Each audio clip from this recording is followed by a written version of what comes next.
Hello, this is Joe Pryor of the virtualrealestateteam.com in Oklahoma City. I want to talk to investors about some new loans that are coming up that didn't exist before.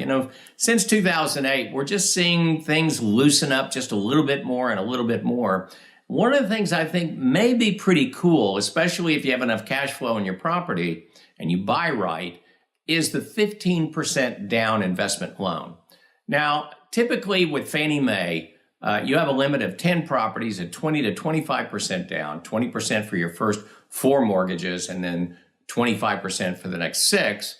But what is available from Fannie Mae right now is a 15% down loan. Now, granted, if you buy a $160,000 property with a 15% down loan, you're going to pay about $60 a month or so in terms of mortgage insurance, maybe $65.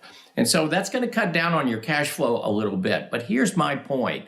If you're sitting on some money and you want to know what to do with your money, then the idea here is to buy as many properties with the cash you have as possible. So let me give you an example. We work with technology people out in California. They make excellent salaries, but in California, you don't necessarily want to buy a house. In a lot of cases, it's better for you to rent. And so here's my suggestion. Buy 5 houses with 15% down with the cash that you have.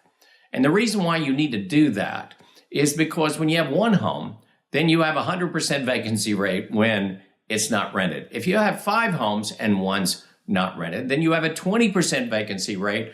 And hopefully, if you bought right, the other 4 are making sure that you're not losing money or not putting money in on that 5th property until it's rented. And so here's what you do with those 5 properties and that 15% down.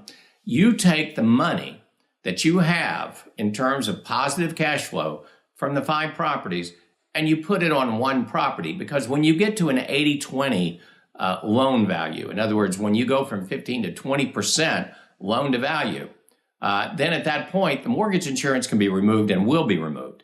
And then you do the 2nd property, the 3rd property, the 4th property, the 5th property, and then 5 times $65 per month, you got a lot more cash flow. So you lower your risk in terms of how vacancy affects you, and you use your positive cash flow in order to pay one by one down to no mortgage insurance. I think it's a good plan. It's something you should consider.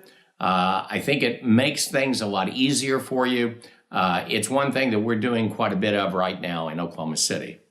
This is Joe Pryor of the virtualrealestateteam.com in Oklahoma City, where we deliver traditional real estate values at the speed of technology.